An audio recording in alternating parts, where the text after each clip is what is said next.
اعوذ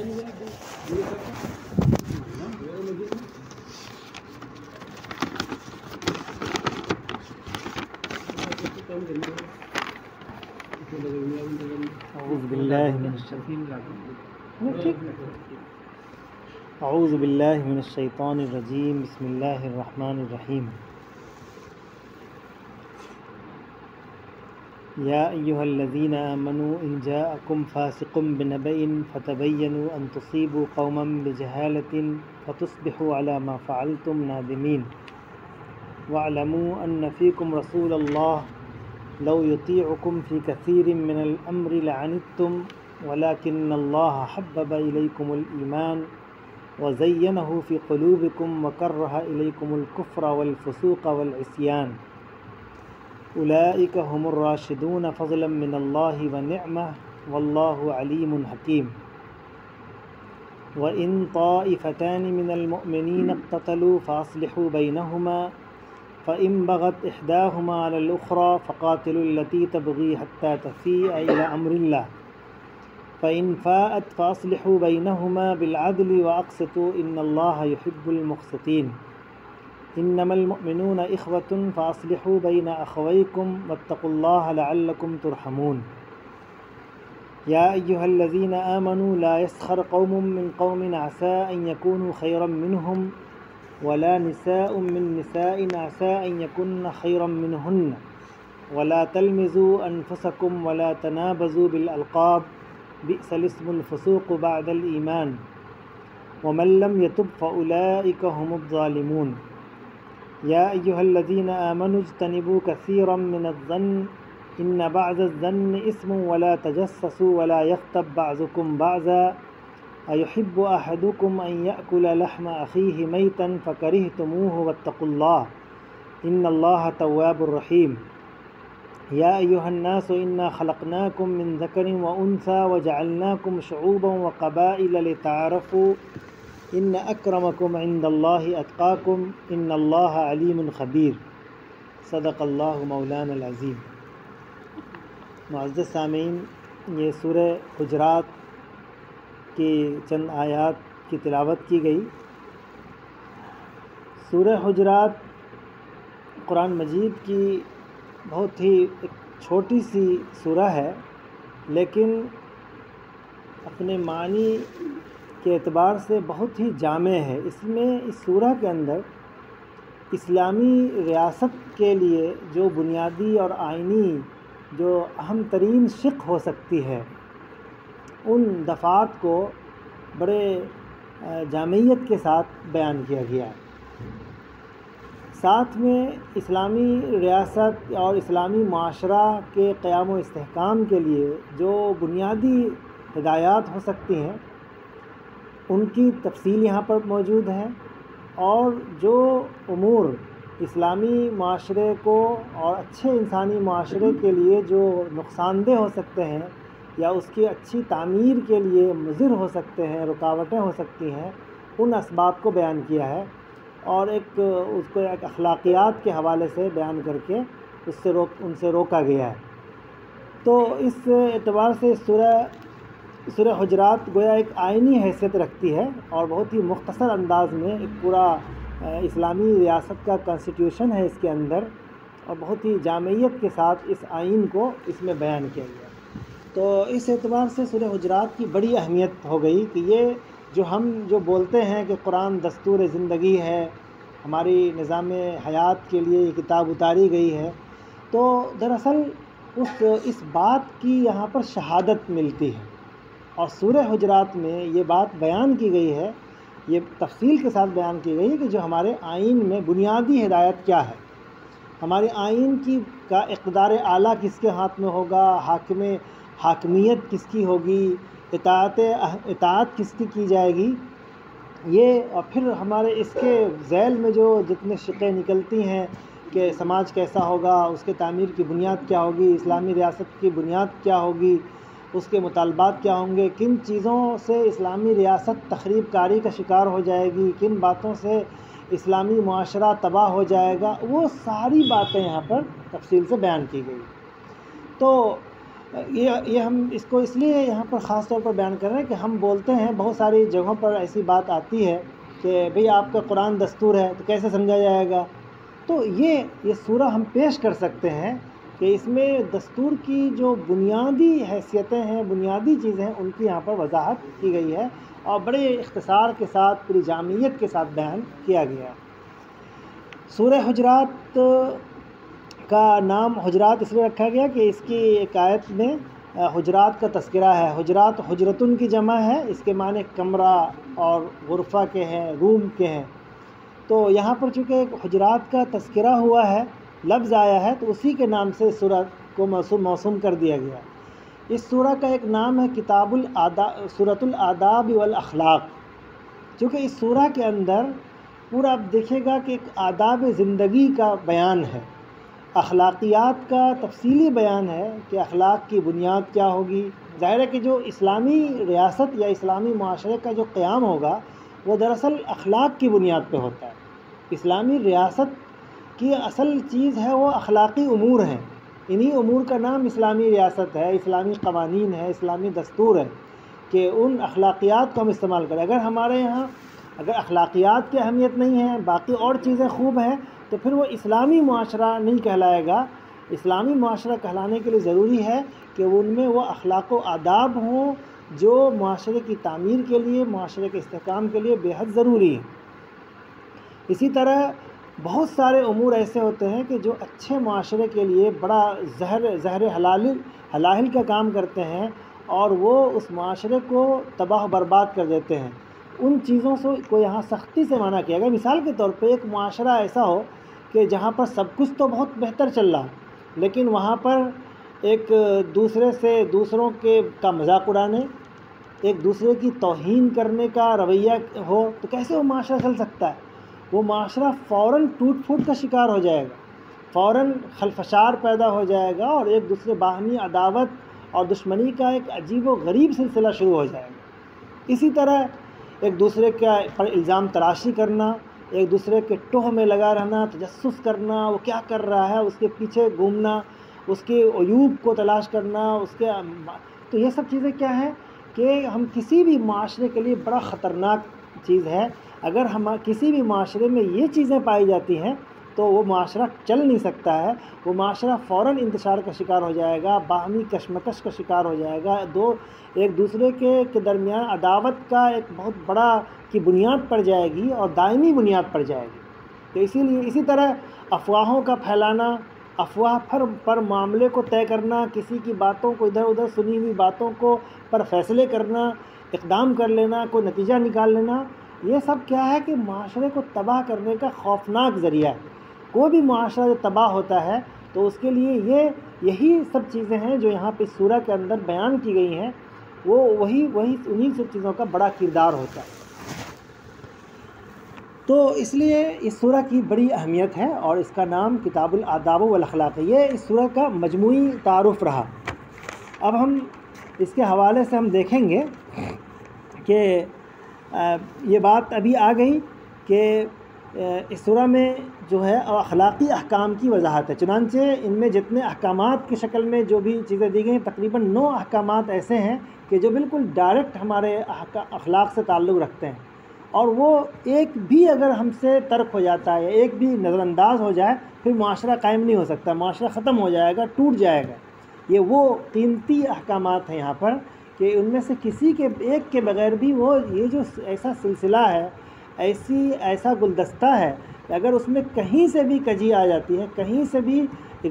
کسی کا بھی اگنور ہو جاتا ہے تو پھر وہ سب کے سب برباد ہو جائے گا، بدنما ہو جائے گا، یہاں تک کہ وہ تباہ و برباد ہو جائے گا. تو اس میں خلاصہ یہی ہے کہ ان پوری مجموعی سورت کے مجموعی تعلیمات میں ہم دیکھتے ہیں کہ اس میں جو ممانعت کی گئی ہے وہ انہی امور سے ممانعت کی گئی ہے جن سے جو سماج کے لیے بڑے خوفناک ہیں، سماج کو تعمیر کرنے کے لیے جو نقصان دہ ہوتے ہیں. اب اس میں جو اسلامی جو ریاست کا جو آئین ہے وہ دراصل کیا ہے؟ سوال یہ کیا جاتا ہے کہ آپ کا قرآن آئین ہے، دستور ہے، تو کیا ہے آئین؟ سب سے پہلا جو بنیادی اسلامی ریاست کا جو آئین ہے اور پورے معاشرے کا قیام کے لیے بھی اسی آئین کی ضرورت ہے، وہ ہے کہ وہ اقتدار اعلیٰ، حاکمیت اعلیٰ وہ صرف اور صرف اللہ کو اور اس کے نفاذ کی صلاحیت اور نفاذ کا اختیار اس کے رسول کو حاصل ہے، اس کے علاوہ کسی کو نہیں ہے۔ یہ اس سورہ کے اندر بالکل ابتدا ہی یہیں سے کی گئی ہے کہ جو حاکمیت اعلیٰ ہے، فیصلہ کرنے کا جو اختیار ہوگا وہ صرف اللہ کا ہوگا، اور اس کا رسول کو اس اللہ کے فیصلے کو نافذ کرنے کا اختیار ہوگا۔ باقی کسی بھی انسان کو گنجائش نہیں ہوگی کہ وہ اللہ تعالیٰ وہ کوئی فیصلہ کرے، فیصلہ صادر کرے، یا کسی بھی ہاؤس کو، کسی بھی محفل کو، کسی بھی مجلس کو یہ گنجائش نہیں ہوگی کہ وہ اللہ اور رسول کے خلاف کوئی فیصلہ صادر کرے، کوئی قانون سازی کرے۔ قانون سازی کا اختیار صرف اور صرف اللہ تعالیٰ کو ہوگا، اور اس کا رسول اس قانون کو نافذ کرنے کا پابند ہوگا اور وہ کرے گا۔ چنانچہ اس سورہ میں یہ پہلی اولین آیت میں یہ بات کہی گئی کہ لوگوں، سب سے پہلے تو یہ ہے کہ اللہ اور اس کے رسول سے آگے کچھ بھی نہ ڈالو، پیش قدمی نہیں ہونی چاہیے، نہ بات میں، نہ گفتگو میں، نہ قانون سازی میں، نہ کسی طرح کے فیصلہ کرنے میں۔ لا تقدموا بین یدی اللہ ورسولہ،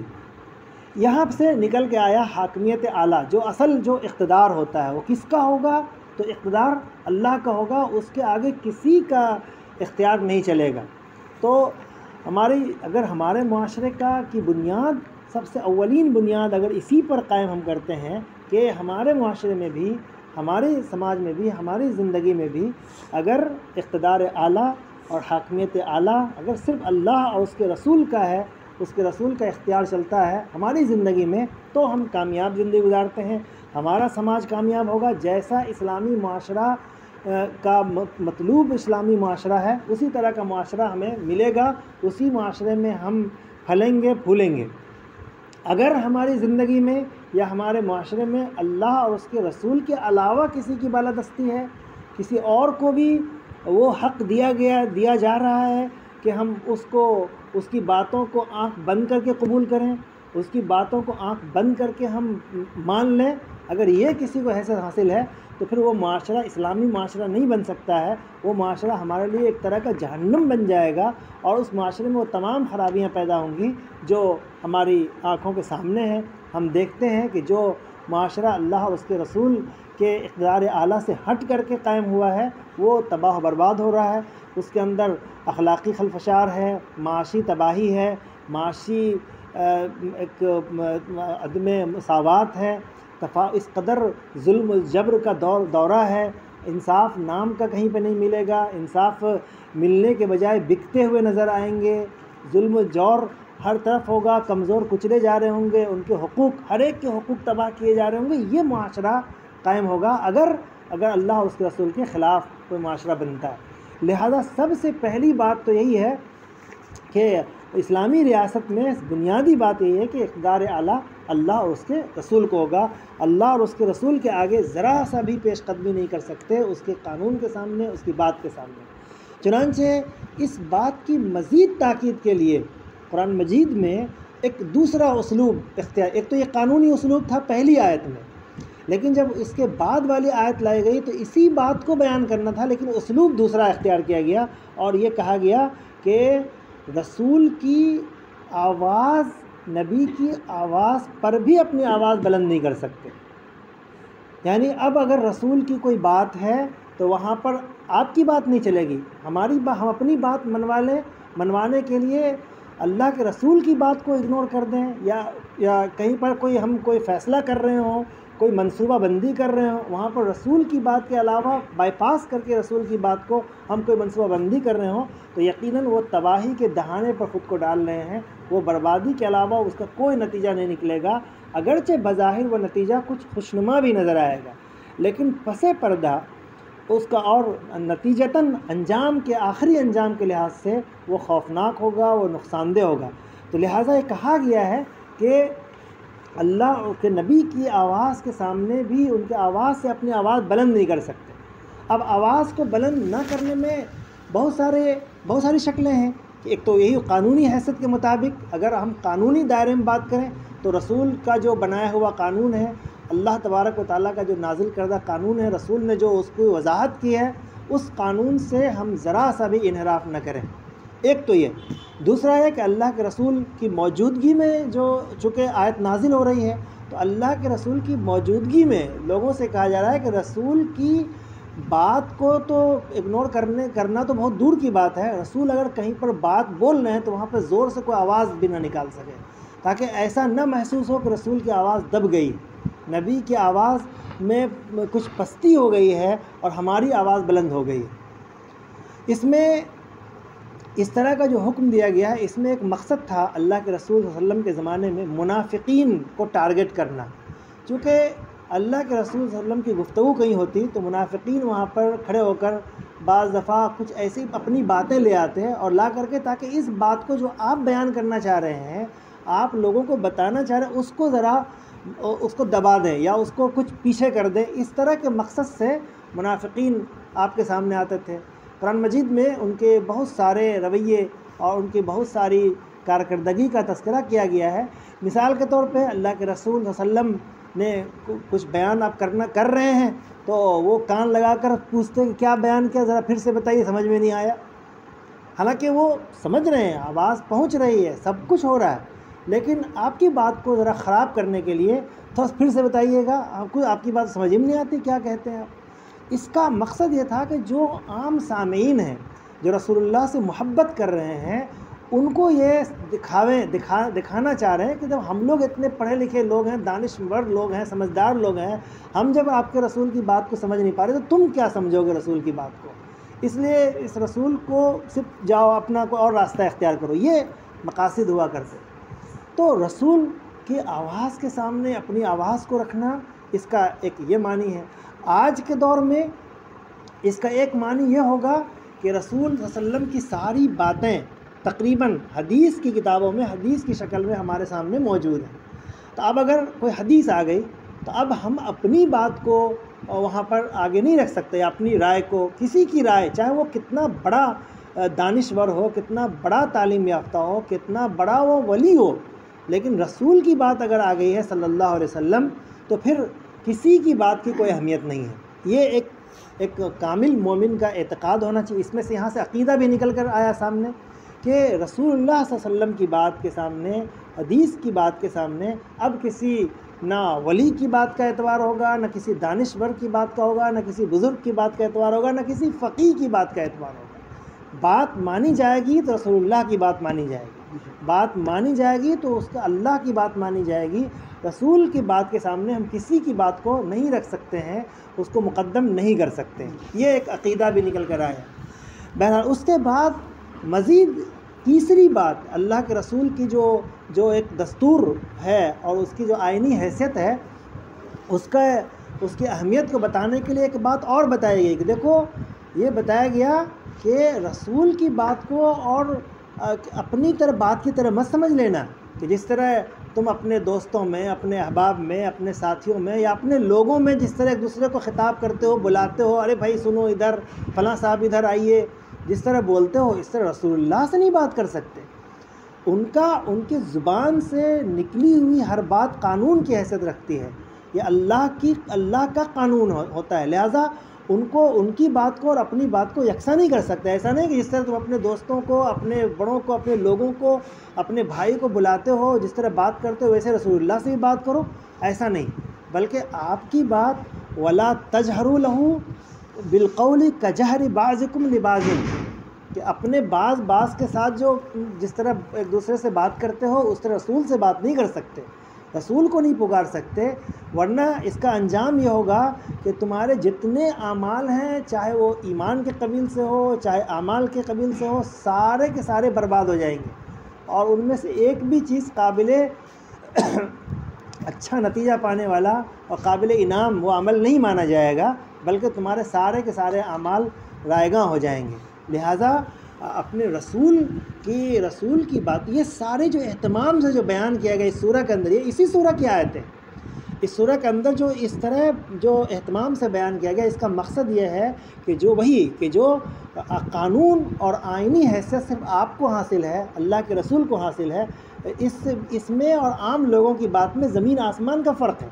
رسول کی بات کچھ اور ہے، ان کی بات سے آپ اپنی کسی انسان کی بات کو بلند نہیں کر سکتے. رسول کے جس طرح ہم ایک دوسرے کو پکارتے ہیں اس طرح پکار نہیں سکتے. لہٰذا ان کا بنایا ہوا قانون ہی قانون ہوگا. دوسرے کا کوئی قانون ان کی مرضی کے خلاف، اللہ اور اس کے رسول کی مرضی کے خلاف کوئی قانون بنتا ہے تو وہ قانون قابل عمل نہیں ہوگا، اور ایک مسلم معاشرے میں، اسلامی معاشرے میں اس کی کوئی اہمیت نہیں ہوگی. یہ بات تھی. اب اسی آیت کے ذیل میں اب جو اسلامی معاشرے کی جو بنیاد قائم ہوگی تو اس میں سب سے پہلی بات یہ ہوگی کہ ایک اسلامی معاشرے کا جو دستور ہوگا وہ بالکل واضح، مستحکم، بغیر کسی شکوک کے، ایک دم شکوک و شبہات سے پاک ہوگا. اس میں صداقت ہوگی، حتمیت ہوگی، یقینیت ہوگی، ہر اعتبار سے وہ کامل بھی ہوگا، ناقص نہیں ہوگا، مبہم نہیں ہوگا، اس میں شبہ نہیں ہوگا، اس کی کسی قانون میں، کسی بات میں شبہ نہیں ہو سکتا. لہٰذا اب تمہیں اپنی زندگی میں ایک ایسا معاشرہ ڈیولپ کرنا ہے کہ جس معاشرے کا میں کوئی بھی بات حتمیت سے باہر نہیں ہوگی، صداقت سے باہر نہیں ہوگی. کوئی قانون بن رہا ہے، کوئی معاشرہ تیار ہو رہا ہے، کوئی فیصلہ ہو رہا ہے، کوئی منصوبہ بن رہا ہے تو وہ حتمیت کی بنیاد پر ہو، صداقت کی بنیاد پر ہو.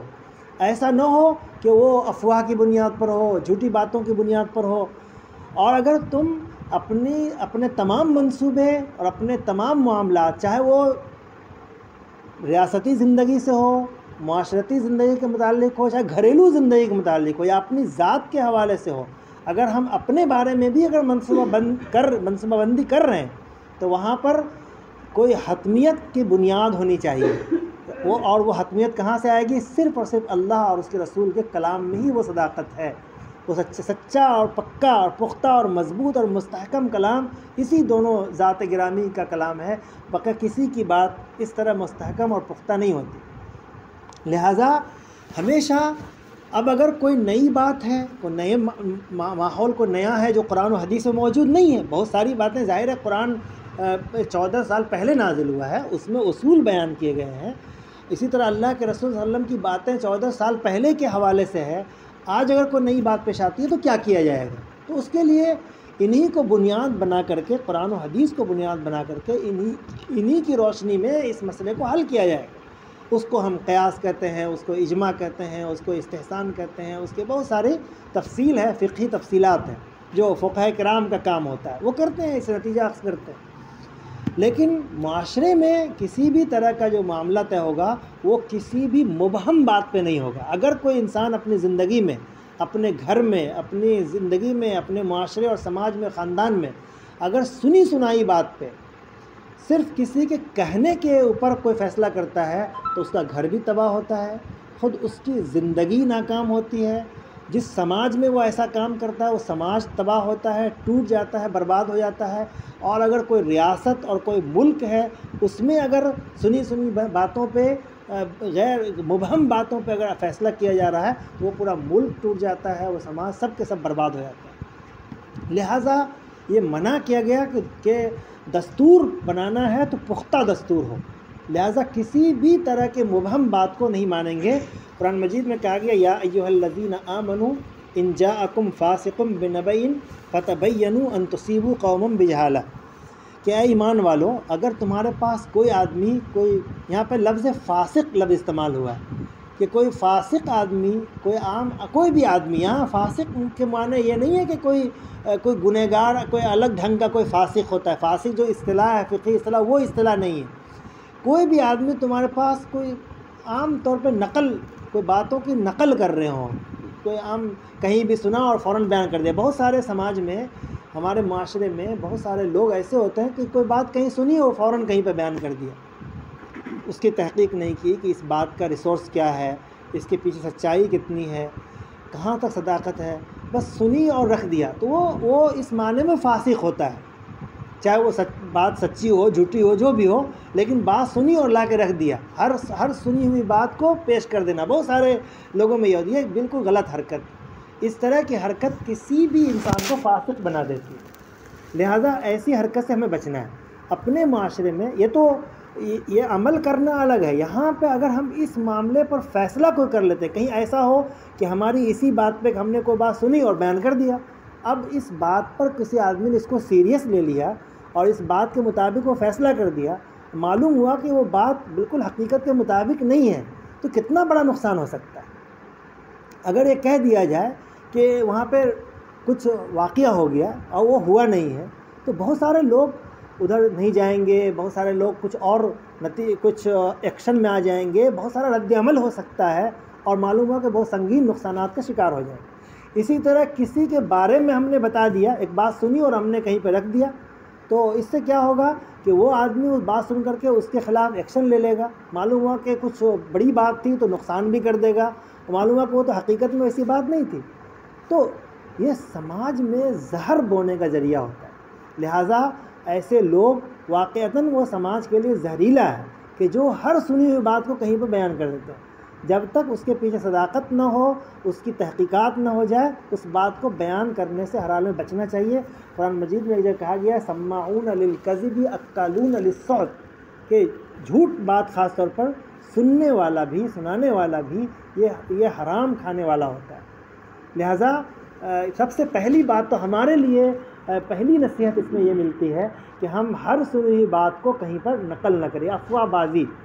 خواہ مخواہ باتیں پھیلانا، باتیں کرنا، یہ بہت ہی خوفناک حرکت ہے. کچھ بھی آ گیا ہمارے آج کل اس پہ ہمارے یہاں بڑا ایک طریقہ رائج ہے کہ موبائل پہ ایک میسج آ گیا کہیں سے، ایک کہا کہ یہ حدیث ہے، مثلا ایسا بہت ہو رہا ہے کہ حدیث کے نام سے ہمارے موبائل پہ ایک میسج آ گیا واٹس ایپ پہ. ہم نے کیا کیا کہ ہم نے بھی پڑھ لیا، فوراً ہم نے کہیں بھیج دیا. معلوم ہوا کہ اس میں کوئی ریسورس کا ذکر نہیں ہے، پتہ نہیں کیا ہے، کہ تحقیق نہیں ہے، کس کتاب میں ہے، وہ حدیث کی کسی کتاب میں ہے کہ نہیں ہے، بس ہمارے پاس آیا اور ہم نے فوراً اس کو پھیلا. یہ اسی میں آتا ہے. لہٰذا یہ سب عمل بہت ہی خوفناک ہو سکتا ہے. کوئی بات، یا یہ تو حدیث کی بات ہوگی، لیکن کوئی بھی بات ہو سکتی ہے. ہمارے موبائل پہ کوئی سیریس بات آ جائے اور بالکل جھوٹی ہو، کسی کے بارے میں کوئی میسج آ جائے اور ہم نے اس کو پھیلانا شروع کیا، معلوم ہوا کہ وہ حقیقت میں اس آدمی کے بارے میں وہ بات نہیں ہے، لیکن غلط کسی نے میسج کر دیا اور ہم نے پھیلا دیا. تو کتنا بڑا اگر وہ کوئی خراب بات ہے تو اس آدمی کی پوری عزت برباد ہوئی، اس کی شخصیت، پرسنالٹی کو مجروح ہوئی. اسی طرح اس کے خلاف اگر دوسرے شخص نے کوئی ایکشن لے لیا تو آپس میں ایک خوفناک عداوت پیدا ہو گئی. اب پھر یہ عداوت کا ایک طویل سلسلہ چلے گا اور پتہ نہیں کیا کیا ہو جائے. جیسی بات ہوگی ویسے معاشرے میں خوفناک طریقہ پیدا ہوگا. لہٰذا ہمیں بالکل، ہمارے ہر شخص کے ہاتھ میں موبائل ہوتا ہے، ہمیں ہر طرح کی کسی بھی بات کو آگے بھیجنے سے پہلے اس کی سچائی کو جان لینا بہت ضروری ہے. اگر اس کی سچائی پر آپ کو اطمینان نہیں ہے، آپ کو اس کے بارے میں کنفرملی پتہ نہیں ہے کہ حقیقت ہے، تب تک آپ بالکل یہ طے کر لیجئے اپنی زندگی میں کہ ہم اس کو فارورڈ نہیں کریں گے، اس کو ہرگز نہیں کہیں بھیجیں گے جب تک ہم اس کی صداقت کو نہ جانچ لیں. ایسے لوگوں کو قرآن میں لفظ فاسق کا استعمال کیا گیا. اب اگر آپ کے پاس کوئی معاملہ آ جائے ایسا کہ کوئی میسج آ گیا، کوئی بات آ گئی، کوئی خبر آ گئی، تو آپ کو کیا کرنا ہے؟ آپ کو یہ کرنا ہے فتبینوا، اس میسج کی تحقیق کرو، اس بات کی تحقیق کرو، اور اس کے بعد پھر تاکہ ایک بہت خوفناک تمہارا اقدام ہو جائے گا کہ ایک ان تصیبوا قوما بجہالۃ، نادانی میں، ناواقفیت میں، غلط خبر کی وجہ سے کہیں ایسا نہ ہو کہ تم کسی کے ساتھ زیادتی کر بیٹھو، کسی کو نقصان پہنچا دو، کسی کے بارے میں غلط فیصلہ کر لو، غلط رائے قائم کر لو، بہت کچھ ہو سکتا ہے.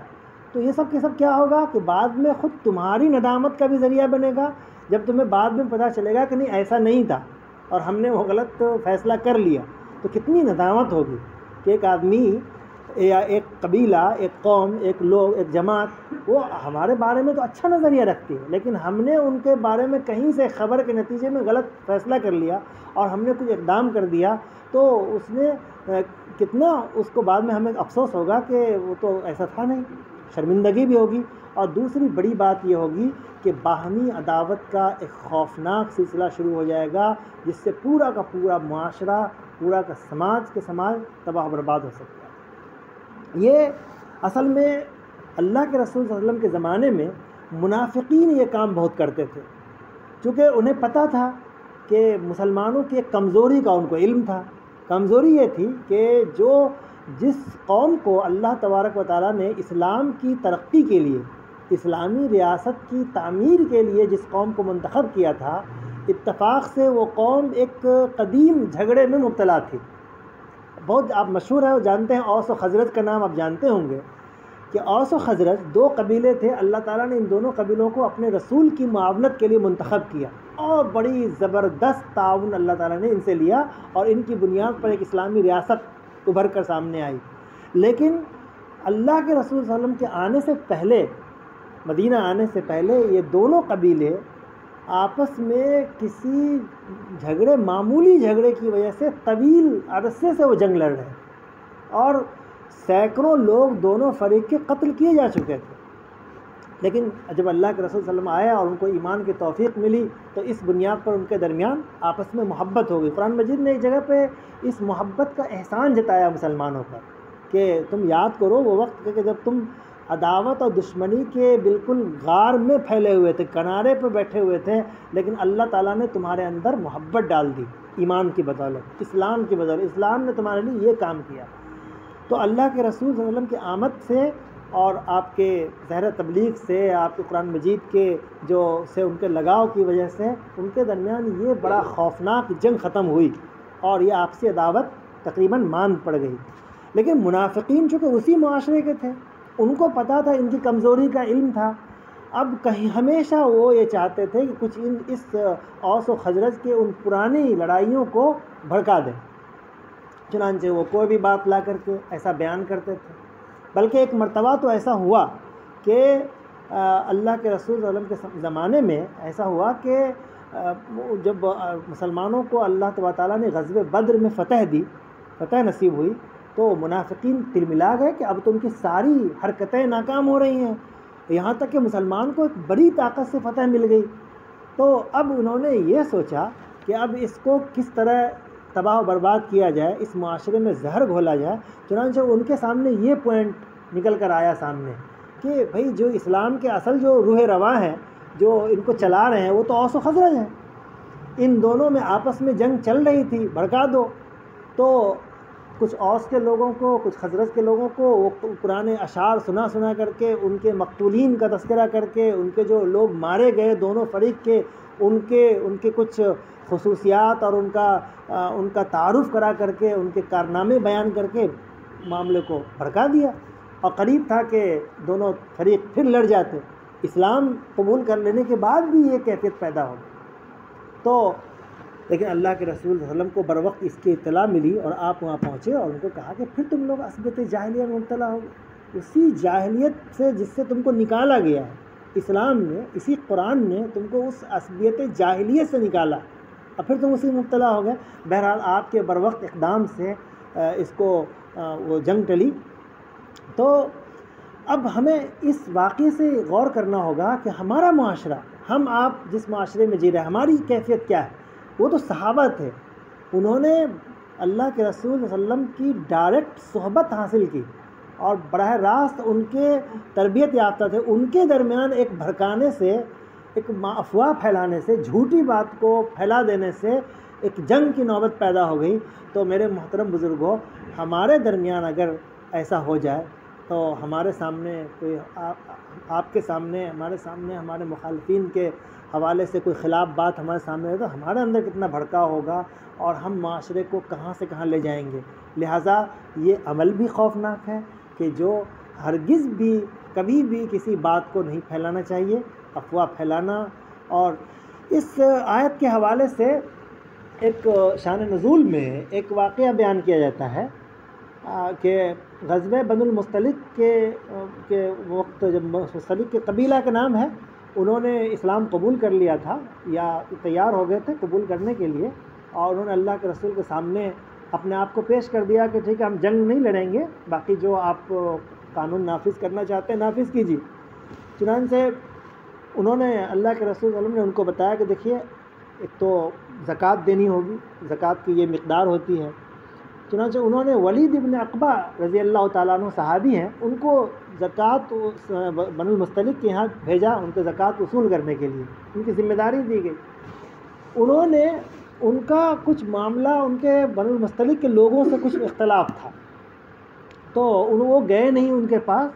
اور جب پوچھا گیا کہ کیا ہوا تو انہوں نے یہ کہہ دیا کہ ان لوگوں نے نہیں دیا۔ ان کو لگا کہ وہ لوگ ابھی دیں گے نہیں، ٹال مٹول کریں گے، انہوں نے کہا کہ وہ لوگ نہیں دیا، حالانکہ ایسا ہوا نہیں۔ اللہ کے رسول صلی اللہ علیہ وسلم کو غصہ آ گیا کہ بھئی جب ان سے معاہدہ ہو چکا ہے اور اسی معاہدے پر یہ کارروائی ختم کی گئی تھی، لیکن پھر بھی انہوں نے منع کر دیا، اس کا مطلب وہ بغاوت پہ آ گئے۔ بڑی ذہن میں بہت کچھ طے کر لیا گیا کہ ان کے بارے میں جھوٹ موٹ کا بغاوت تک کے معاملات طے کر لیے گئے کہ بغاوت کر گئے، اور ٹھیک ہے ان پر اقدام کیا جائے گا، ان پر حملہ کیا جائے گا وغیرہ، اس طرح کی رائے بننے لگی، منصوبہ بندی ہونے لگی۔ بات کیا تھی؟ بات بالکل غلط تھی۔ اس غلط بات کی بنیاد پر اتنا بڑا اقدام ہو رہا تھا، جب ان کے سردار کو بلایا گیا کہ بھئی تم نے اسلام کے خلاف، اسلامی حکومت کے خلاف بغاوت کر لیا، انہوں نے کہا نہیں ہم نے تو کچھ بھی ایسا نہیں کہا، اور آپ کے کوئی نمائندے آئے ہی نہیں ہمارے یہاں۔ تو یہ بڑا خوفناک معاملہ تھا، اور آپ نے سب کو یہ بات بتائی کہ دیکھیں کسی بھی ایک غلط بات سے، ایک مبہم بات سے یا جھوٹ بات سے کتنا بڑا نقصان ہو سکتا ہے۔ اگر اس اقدام کر دیا گیا ہوتا، کچھ کارروائی ہو گئی ہوتی تو جنگ ہو جاتی، جنگ ہوتی تو دونوں طرف سے قتل و خون کا ایک ماحول برپا ہوتا، اور ان کو دوسرے کے یہاں اسلام کے خلاف، اسلام کے لوگوں، مسلمانوں سے، خود رسول اللہ صلی اللہ علیہ وسلم سے لوگوں کو بدگمانی پیدا ہوتی کہ کیسے لوگ ہیں کہ ان کے سامنے ہم نے اپنے آپ کو پیش بھی کر دیا کہ ٹھیک ہے ہم آپ سے جنگ نہیں لڑیں گے، پھر بھی یہ لڑ رہے ہیں، یعنی یہ تو بالکل تلوار سے پھیلانا چاہتے ہیں، یہ تو خراب لوگ ہیں، یہ پورا بدنام ہوتا ہے، اور منافقین کو اچھا خاصا پوائنٹ مل جاتا ہے اسلام کے خلاف پروپیگنڈا کرنے کا، اور وہ پروپیگنڈا کرتے اور پورے دور دراز علاقے میں مسلمانوں کے خلاف یہ افواہ پھیلاتے کہ مسلمان تو اپنے لوگوں کو بھی مار رہے ہیں، جو ان کے سامنے سرنڈر ہونے ہیں ان کو بھی یہ حملہ کر رہے ہیں، یہ کیسے لوگ ہیں، کس طرح کے لوگ یہاں پہنچے ہوئے ہیں، لہذا سب لوگ آ کے جنگ کرو ان کے خلاف۔ یہ ایک بہت بڑا مسئلہ پیدا ہو سکتا ہے۔ تو ایسے ہی ہمارے یہاں بھی کہ اگر ہم کوئی بھی بات پہ ایسی بات کہ جو غلط ہے یا غیر تحقیقی بات ہے، محقق بات نہیں ہے، اگر ہم کوئی فیصلہ کرتے ہیں، کوئی اقدام کرتے ہیں، تو چاہے وہ ذاتی زندگی میں ہو، چاہے وہ گھریلو زندگی میں ہو، گھر میں بھی اگر آپ گھر میں ہیں، ایک دوسرے کے بارے میں کوئی بات کسی نے کہی اور جھوٹی بات ہے، غلط بات ہے، اور آپ نے سنتے ہی کوئی اقدام کر لیا، تو سوچیں کہ کتنا بھاری نقصان اٹھا لیں گے۔ ہم گھر میں ہیں، بیوی بچوں کے حوالے سے ہے، اپنے بھائیوں کے حوالے سے، بہنوں کے حوالے سے، ماں باپ کے حوالے سے ہے، اپنے دیگر رشتہ داروں کے حوالے سے ہے، اگر کوئی بات غلط بیان کی اور ہم نے فیصلہ کر لیا تو اس کا کتنا خوفناک انجام ہوگا۔ آپ کا پورا گھر برباد ہو جائے گا، پورا کا پورا سماج یا پورا رشتہ دار، پورا خاندان ٹوٹ جائے گا، اور آپ کے لیے اور بعد میں کتنی شرمندگی ہوگی۔ لہٰذا نہ تو ہمیں کوئی بات ایسی کوئی کرنی چاہیے جس میں کوئی صداقت نہیں ہے، اور نہ اس بات کو ہمیں کبھی پھیلانا چاہیے، اور تیسری بات اس سے جو نکل کر آئی کہ ہمیں کوئی ایسی بات اگر ہمارے سامنے کوئی بھی بات آئے تو سب سے پہلے اقدام کرنے سے پہلے ہمارے اندر سنجیدگی ہو، ہم اس بات پہ غور کریں، اس کے بارے میں اس کے ریسورس کو معلوم کریں، چاہے کوئی بھی بیان کریں، کسی کے بارے میں بیان کرے، وہ آپ کے دشمن کے بارے میں کیوں نہ بیان کیا جا رہا ہے، تب بھی آپ کو تحقیق کرنی ہے، کہیں ایسا نہ ہو کہ وہ تو آپ کے بارے میں اچھا سوچ رہا ہے اگرچہ دشمنی رہی، لیکن ہم اور اس دشمنی کو ہوا دے رہے ہیں غلط باتوں کو کر کے۔ اس سے ہمارا معاشرہ تباہ ہوگا، ہمارا گھر تباہ ہوگا، اور جہاں بھی یہ ماحول رہے گا سب کے سب ٹوٹ پھوٹ کا شکار ہو جائے گا۔ یہ آیت تھی۔ اس کے بعد پھر اگلی آیت میں پھر وہی پرانی بات لوٹائی جا رہی ہے کہ دیکھو جو اصل جو اطاعت کے لیے جو اقتدار اعلیٰ ہے وہ ہے رسول اللہ کی ذات گرامی۔ اقتدار اعلیٰ صرف آپ صلی اللہ علیہ وسلم کو حاصل ہے۔ وَاعْلَمُوا أَنَّ فِيكُمْ رَسُولَ اللَّهِ، یاد رکھو، جان لو کہ تمہارے درمیان اللہ کے رسول موجود ہیں، لہٰذا لَوْ يُطِيعُكُمْ فِي كَثِيرٍ مِّنَ الْأَمْرِ لَعَنِتُّمْ، لہٰذا اگر وہ بہت سارے معاملات میں وہ تمہاری بات مان لیں تو بڑی مشقت میں پڑ جاؤ گے۔ اس لیے رسول کے سامنے نہ تو زیادہ رائے زنی کرنی ہے، نہ ہی رسول کے سامنے کوئی ایسی بات، افواہ والی بات، مبہم بات، غلط بات لانی ہے، نہ کوئی اپنی کوئی تعبیر بتا کر کے کوئی فیصلہ کروا رہے ہوں، نہ کوئی زیادہ رائے دینے لگ جائیں، تاکہ ایسا نہ ہو کہ وہ کچھ فیصلہ کر لیں تمہاری رائے کی بنیاد پر۔ ایسے ہی آج رسول موجود ہمارے سامنے نہیں ہیں، لیکن آپ کی ساری تعلیمات، سارے عملی جو دستور ہے، عملی قانون ہے جو آپ نے باضابطہ عمل کر کے دکھایا ہے، نافذ کر کے دکھایا ہے، وہ سارے کے سامنے ہمارے سامنے موجود ہیں، لہٰذا وہ اس کی ہمیں اطاعت کرنی ہوگی، اسی کے تابع رہ کر کے ہمیں اپنی زندگی گزارنی ہوگی۔ اس میں ہم ایسا نہ ہو، اگلی جو آیت ہے اس میں یہ بتایا جا رہا ہے کہ ہمیں ہر حال میں اپنی خواہشات کو اپنے ایمان کے، اپنے رسول کے، اپنے خدا کے تابع بنانا ہے۔ ایسا نہ ہو کہ رسول اللہ کی بات کو ہی، اللہ کی بات کو ہی ہم اپنی خواہشات کے تابع بنا دیں۔ یہ بہت خوفناک معاملہ ہے۔ یہ گویا ایک طرح کا تیسرا ادب ہے آئینی، اسلام کے آئینی تعلیمات میں تیسرا ادب یہ ہے کہ ہمیں ہمیشہ اپنے آپ کو، اپنے خواہشات کو، خود اپنے آپ کو ان ہدایات کے، ان آئین کے تابع رکھنا ہے۔ یہ نہ ہو کہ پہلے ہم رائے بنا لیں پھر قرآن سے دلیل ڈھونڈیں۔ یہ اچھے لوگوں، اچھے پڑھے لکھے لوگوں میں یہ چل رہا ہے کہ پہلے ایک رائے قائم کرتے ہیں، اپنا ایک نظریہ بناتے ہیں، چاہے وہ اپنے سماج سے متاثر ہو کر کے، خاندان سے متاثر ہو کر کے، یہاں تک کہ اور یہ برائی مسلک و مشرب سے متاثر ہو کر کے، یہ زیادہ رائج برائی ہے کہ ہم اپنے مسلک سے، مثلا ہم کوئی مسلک سے تعلق رکھتے ہیں تو اس مسلک کی پہلے ہم رائے، اس مسلک سے متاثر ہو کر ایک رائے بناتے ہیں اور پھر اس کے تائید میں قرآن و حدیث کو ڈھونڈتے ہیں۔ ایسا نہیں،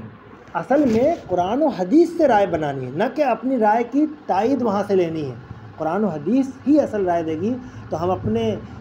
عملی زندگی میں اپنے آپ کو بھی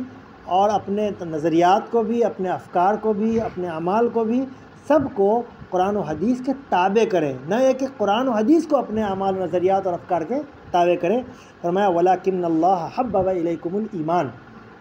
اللہ تعالیٰ نے تمہارے اندر ایمان کو محبوب بنا کر رکھ دیا ہے۔ ہم نے ایمان قبول کر لیا، اللہ تعالیٰ پر ہمارا ایمان ہے، اس کا مطلب ہم نے دل میں ایمان کو حاصل کر لیا۔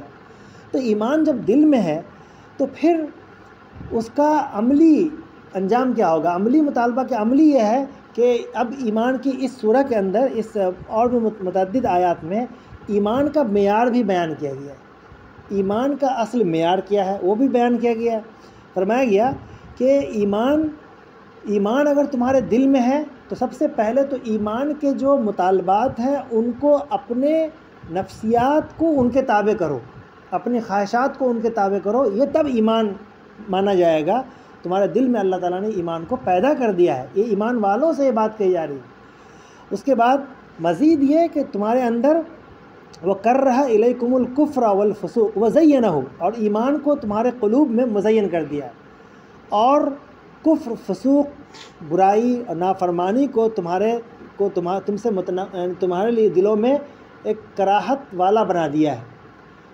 دیکھیے ابھی اس میں دو باتیں ہیں بہت اہم ہیں کہ ایمان کی بنیاد کیا ہے، کیسے آپ فیصلہ کیسے کریں گے کہ آپ کے اندر یا ہمارے اندر ایمان ہے، ہم خود کیسے فیصلہ کریں گے؟ اس میں خود فیصلہ کرنے کے لیے کہا گیا ہے، یا ہمارے اندر کفر ہے، فسوق ہے، عصیان ہے، یہ کیسے فیصلہ کریں گے؟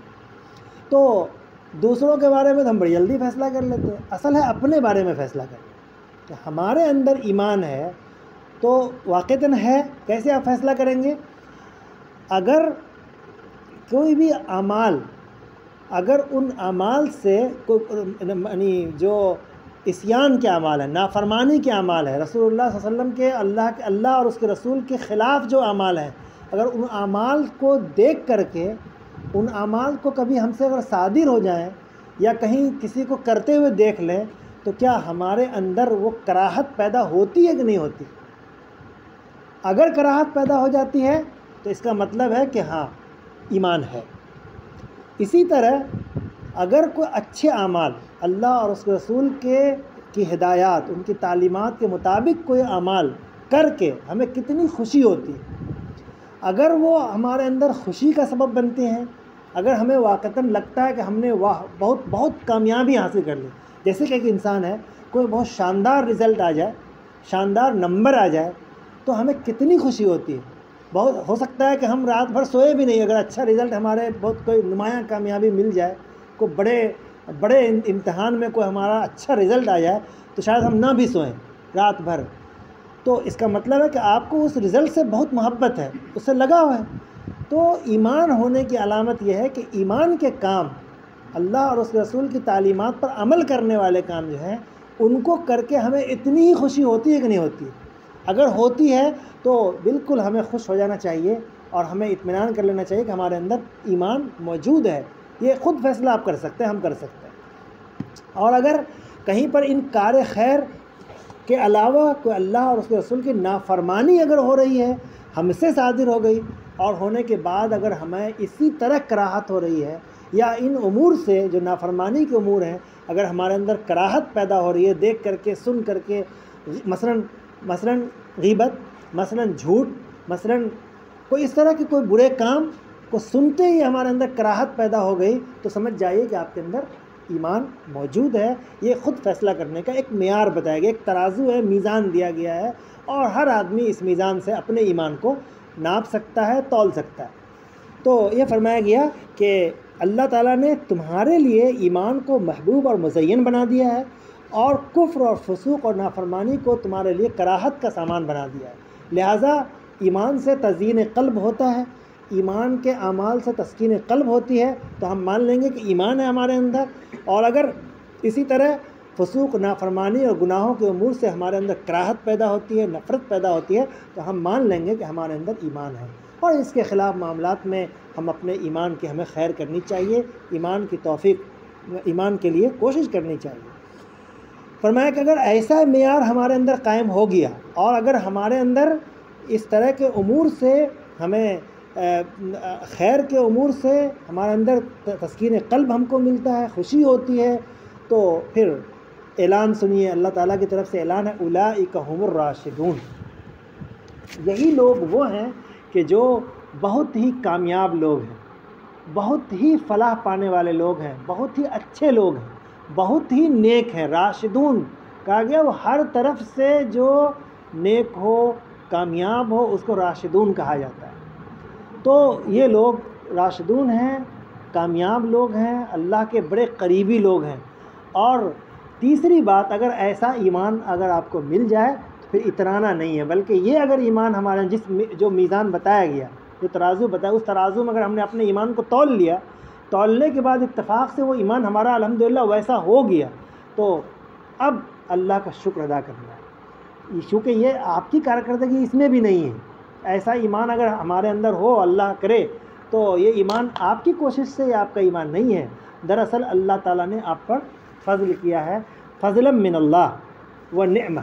یہ اللہ تعالیٰ کا بڑا فضل ہے اور اللہ کا بڑا احسان ہے کہ ہمارا ایمان اس طرح کا ہوا کہ ہم اس میزان میں ہم اپنے ایمان کو ناپ رہے ہیں، اور ناپ کر کے ہم صحیح ایمان کا جو مطلوب معیار ہے وہاں تک اپنے ایمان کو پہنچا رہے ہیں۔ اب ایمان کا جو مطلوب معیار ہے، اس ایمان کا عملی اظہار کہاں کہاں ہوتا ہے؟ اس آیت میں، یا اس آئین کا عملی اظہار کہاں کہاں ہوتا ہے، یا اس ایمان کا عملی اظہار کہاں کہاں ہوگا، تو ظاہر ہے آپ کا وہ ایمان دکھنا چاہیے۔ مثال کے طور پہ ایک معاشرہ ہے، ہم سب کہیں نہ کہیں کسی نہ کسی سماج میں رہتے ہیں، انسان ہیں تو ظاہر ہے ایک معاشرے میں جی رہے ہیں۔ تو آپ کے معاشرے میں دو لوگ، دو گروہ، دو انسان، دو مسلمان کا جھگڑا ہو جائے، کسی بات پہ اختلاف ہو جائے، تو آپ کا کردار کیا ہوتا ہے؟ کیا ہمارا کردار لڑنے دو؟ ایک کردار تو یہ بھی ہو سکتا ہے، ایک کردار ہوتا ہے کہ جو ہمارے کوئی قریبی ہے یا ہم سے اس کا کوئی مفاد وابستہ ہے، تو اس کو ذرا تعاون کر دو تاکہ یہ مضبوط ہو جائے، اور جس سے ہمارا کوئی مفاد نہیں ہے یا ایسے لوگ ہیں ان کو کمزور ہو جائیں اور یہ فتح پا لیں ان پر۔ ایک یہ کردار ہو سکتا ہے۔ ایک کردار یہ ہو سکتا ہے کہ دونوں ہمارے لیے دشمن ہیں، تو دونوں کو اور لڑا دو تاکہ کیا دونوں کمزور ہو جائیں۔ تیسرا کردار یہ بھی ہو سکتا ہے۔ کون سا کردار ہم ادا کریں؟ یا ایک کردار یہ ہے کہ دو لوگ لڑ رہے ہیں، ان کے سامنے عدل اور انصاف کے ساتھ، بالکل غیر جانبداری کے ساتھ ان کے درمیان مصالحت کرا دیں، اس جھگڑے کی بنیاد کو ختم کرا دیں، اور اس کو ختم کر کے دونوں کے درمیان انصاف کا معاملہ کر دیں۔ یہ ایک چوتھا کردار ہے۔ تو ایمان مطلوب کا جو معیاری ایمان ہے، اس کا جو عملی کردار ہے وہ یہ ہے. اگر ہم ایمان تو کر رہے ہیں، بہت ساری عبادات کر رہے ہیں، بڑی لمبی عبادات کر رہے ہیں، بہت کچھ کر رہے ہیں، لیکن مظہر ایمان کو کہاں پہ دکھنا چاہیے وہ اگر ہم نہیں دکھا پا رہے ہیں. مثلا ایمان دکھنا چاہیے کہ آپ کے سماج میں آپ کا کیا رول ہے، سماج میں ہمارا کوئی کردار نہیں دکھ رہا ہے اور بقیہ چیزیں ہم کر رہے ہیں، تو یہ ایمان کا جو اظہار ہے وہ نہیں ہوا. قرآن مطالبہ کرتا ہے کہ نہیں، آپ کا سماج میں بڑا کردار ہونا چاہیے، چاہے وہ ایک گھر میں ہو، گھر بھی ایک سماج کا ایک چھوٹا سا ٹکڑا ہے،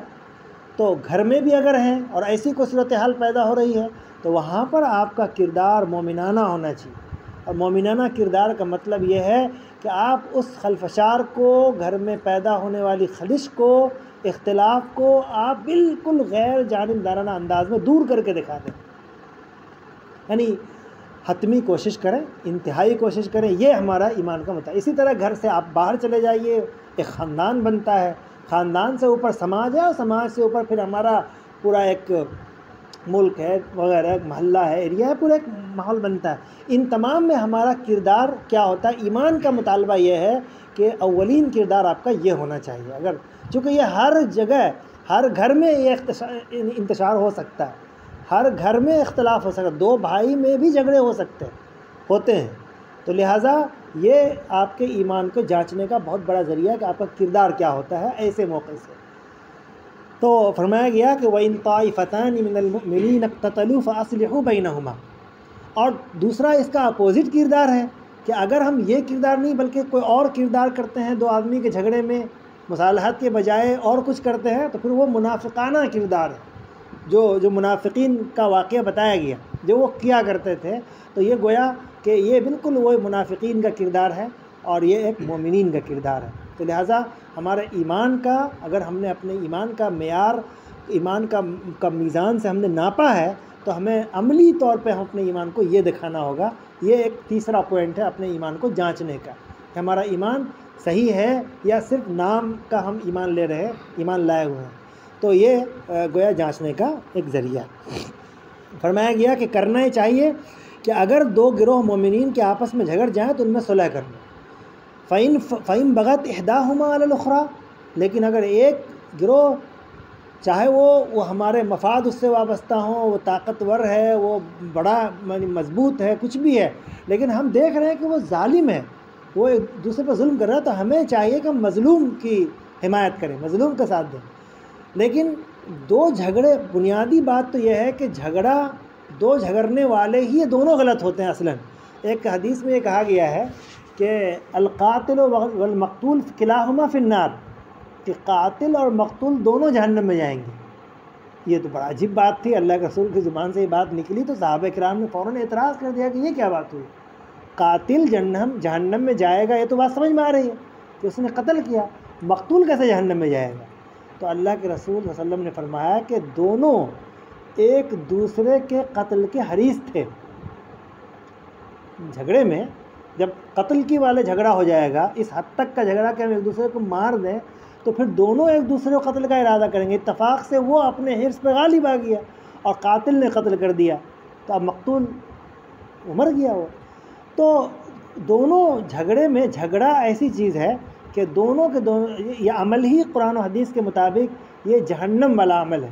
یہ خوفناک عمل ہے جو اسلامی معاشرے کے لیے بڑا خطرناک ہے. کوئی بھی ایسا پوائنٹ جو قرآن میں ابھی آگے تفصیل سے آ رہا ہے، ان میں سے کوئی بھی عمل چونکہ اس لیے منع کیا جا رہا ہے کہ یہ سارے کے سارے اعمال جو ہیں وہ جھگڑا پیدا کرتے ہیں، باہمی عداوت پیدا کرتے ہیں. اسی لیے ان پر بندش لگائی گئی کہ جھگڑے کے پیدا کرنے کے جتنے اعمال ہیں سب کے سب ممنوعات ہیں، سب سے باز رہنا ہے، سب سے اجتناب کرنا ہے. تو فرمایا گیا لیکن اگر ایسا موقع آ جائے کہ جھگڑا ہو ہی جائے تو اب ہمیں جو کردار ہے وہ مصالحت کا کردار ادا کرنا ہے، چونکہ جھگڑے جب ہو جائیں گے تو دونوں فریق جہنمی ہو جائیں گے اور ایک دوسرے کے لیے خوفناک بنیں گے، نقصان دہ بنیں گے. لہٰذا اور جو لوگ جھگڑے میں شامل تو نہیں ہیں لیکن وہ مصالحت بھی نہیں کرا رہے ہیں، تو ان کو بھی اس کا نقصان اٹھانا پڑے گا. اس لیے کہ جب سماج ویسا بنے گا، جب کسی معاشرے میں عداوت عام ہو جائے، جب معاشرہ انتشار کا شکار ہو جائے گا تو بیچ میں کچھ لوگ یہ کہیں گے کہ نہیں ہم تو امن سے رہ رہے ہیں، تو وہ امن سے نہیں رہ پائیں گے، ان کو بھی اس کے نتائج بھگتنے پڑیں گے۔ تو اسی لیے بھلائی اور خیرخواہی اسی میں ہے کہ ہر انسان کو یہ مومنانہ کردار ادا کرنا چاہیے، کہیں بھی ہو، کسی بھی جگہ پہ، جتنا بڑا اس کا دائرہ۔ اور فرمایا کہ فَإِنْ فَاءَتْ فَأَصْلِحُوا بَيْنَهُمَا بِالْعَدْلِ، لیکن مصالحت کرانے میں یہ نہ ہو کہ صرف وہاں پہ نیتا گیری کرنا شروع کر دیں۔ مصالحت کرانے کا یہ معنی ہوتا ہے کہ عدل کے پہلو کو اختیار کریں، انصاف کا بول بالا قائم کریں۔ اس میں چاہے وہ قرآن مجید میں کہا گیا ہے کہ یا ایھا الذین آمنوا کونوا قوامین للہ شہداء، کہ اللہ کے لیے انصاف قائم کرنے والے بنو، چاہے تمہاری شہادت تمہارے والدین کے خلاف کیوں نہ جا رہی ہو، چاہے تمہاری شہادت تمہارے اقربین کے خلاف کیوں نہ جا رہی ہو، جس کے خلاف بھی چلے جائے، لیکن صحیح بات کہنی ہے، عدل اور انصاف کے ساتھ فیصلہ کرنا ہے، معاملہ کرنا ہے۔ وہ اقسطوا، اور انصاف کی بات کرو، اللہ تعالیٰ انصاف کرنے والوں کو پسند کرتا ہے۔ اس کے بعد اب ایمان کا چوتھا مظہر اور دستور اسلام کا چوتھا مطالبہ، بنیاد کیا ہے کہ یہ جو اسلامی ریاست قائم ہوگی اس کی چوتھی بنیاد کیا ہوگی؟ چوتھی بنیاد یہ ہوگی کہ سارا کا سارا جو انسان ہوگا اس ریاست میں رہنے والا، وہ سب کے سب میں رشتہ قائم ہوگا، ایک تعلق قائم ہوگا، اور اس رشتے کی بنیاد ہوگی اخوت، بھائی کا رشتہ قائم ہو جائے گا۔ ایک ایسی اگر آئین کے بنیاد پر، دستور اسلام کی بنیاد پر اگر کوئی قانون بنتا ہے، کوئی ریاست قائم ہوتی ہے، تو اس کا اولین مطالبہ یہ ہے کہ اس میں ہر شخص بھائی ہے،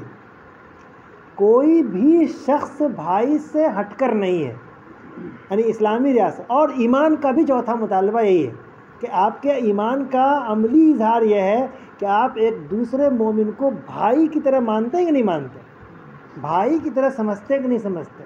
اگر ہم سمجھ رہے ہیں تو ہمارا ایمان کا گویا عملی اظہار ہو رہا ہے، اور اگر ہم نہیں سمجھ رہے ہیں، ارے یہ اس سے ہمیں کیا لینا دینا، تو پھر یا وہ ہدایات سے دور ہو رہے ہیں، وہ اللہ کی تعلیمات سے دور ہو رہے ہیں، وہ اخلاقیات سے دور ہو رہے ہیں، تو وہ ہو رہے ہیں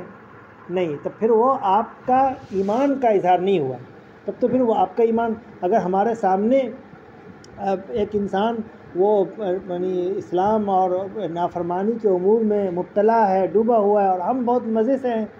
تو یہ ایمان کا اظہار نہیں ہوا، ایمان کا عملی اظہار نہیں ہوا۔ لہذا ایمان کا مطالبہ یہ ہے کہ تمہارا ہر فرد تمہارا بھائی ہو، اور تم ہر ایک کے لیے جس طرح اپنے بھائی کے لیے فکر مند ہو کہ میرا بھائی کوئی ناکام نہ ہو جائے، وہ غلط راستے پہ نہ چلا جائے، وہ کوئی برائی میں مبتلا نہ ہو جائے، وہ جہنم کی راہ پہ نہ چل پڑے،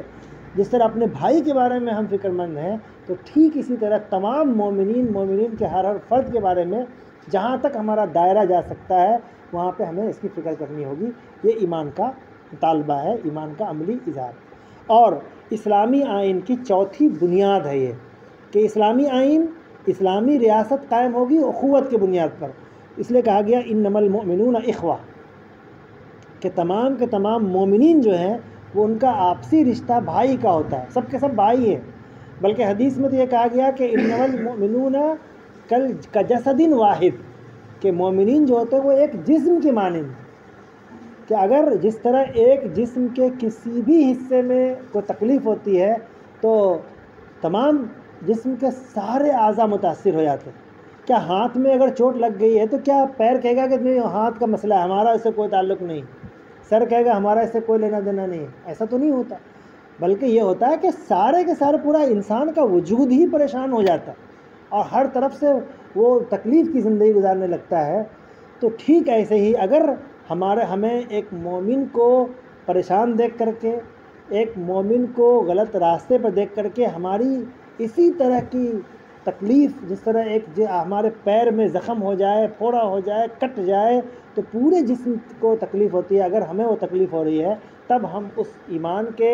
اصل معیار پر ہیں اور اسلامی ریاست کی چوتھی بنیاد کو ہم اختیار کیے ہوئے ہیں۔ اگر ہماری زندگی دوسرے ڈھنگ سے گزر رہی ہے کسی مومن کے حوالے سے، تو یہ بہت ہی یعنی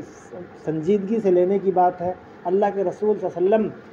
کے حوالے سے بلکہ قرآن مجید میں کی آیت ہے جس میں کہا گیا ہے کہ اللہ کے رسول کو خود اللہ تعالیٰ یہ کہتا ہے کہ فَلَعَلَّكَ بَاخِعٌ نَفْسَكَ عَلَىٰ آثَارِهِمْ إِن لَّمْ يُؤْمِنُوا بِهَٰذَا الْحَدِيثِ أَسَفًا، کہ آپ کیا اپنی جان کو ہلاکت میں ڈال لیں گے ان کی وجہ سے، ان پر افسوس کرتے کرتے، اگر یہ ایمان نہیں لا رہے ہیں؟ تو اس سے کیا نکلا کہ اللہ کے رسول صلی اللہ علیہ وسلم کی کیفیت یہ تھی کہ آپ کو لگتا تھا کہ اب آپ اپنی جان کو ختم کر لیں گے، اس طرح آپ پریشان ہوتے تھے، اس طرح تکلیف ہوتی تھی لوگوں کو دیکھ کر کے، ان کے غلط اعمال کو دیکھ کر کے، غلط عقیدے کو دیکھ کر کے، کہ وہ جہنم کی راہ پہ جا رہے ہیں، تو آپ کی زندگی ایسی قرآن میں گزرتی تھی، اس قدر تکلیف میں گزرتی تھی، گویا لگ رہا ہو کہ آپ اپنے آپ کو ہلاک کر لیں گے۔ قرآن نے بار بار آپ کو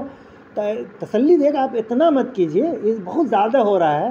اتنا نہیں، ٹھیک ہے، فکر مندی ہونی چاہیے۔ تو میرے محترم بزرگوں، ہم اسی نبی کے امتی ہیں، اسی نبی کے آئین کی بات کر رہے ہیں، اسی نبی کے اوپر نازل کی ہوئی کتاب کی بات کر رہے ہیں، اسی نبی کے لائے ہوئے دین کی بات کر رہے ہیں، تو کیا ہمارے اندر بھی وہ کیفیت ہے یا نہیں ہے؟ اگر نہیں ہے تو ہمیں بہت ہی سنجیدگی سے غور کرنا چاہیے، اور اگر ہے تو بہت خوشی کی بات ہے۔ لہٰذا ہمیں فکر مند ہونا چاہیے کہ ہم اپنے بھائی کے بارے میں ایک مومن کے حوالے سے ہمارا رشتہ کیا ہے، ہم ان سے اپنا اخوت کا رشتہ قائم کر رہے ہیں کہ نہیں کر رہے ہیں، ان کے بارے میں فکر مندی کا مظاہرہ کر رہے ہیں کہ نہیں کر رہے ہیں، یہ ہمیں ہر حال میں غور کرنا چاہیے۔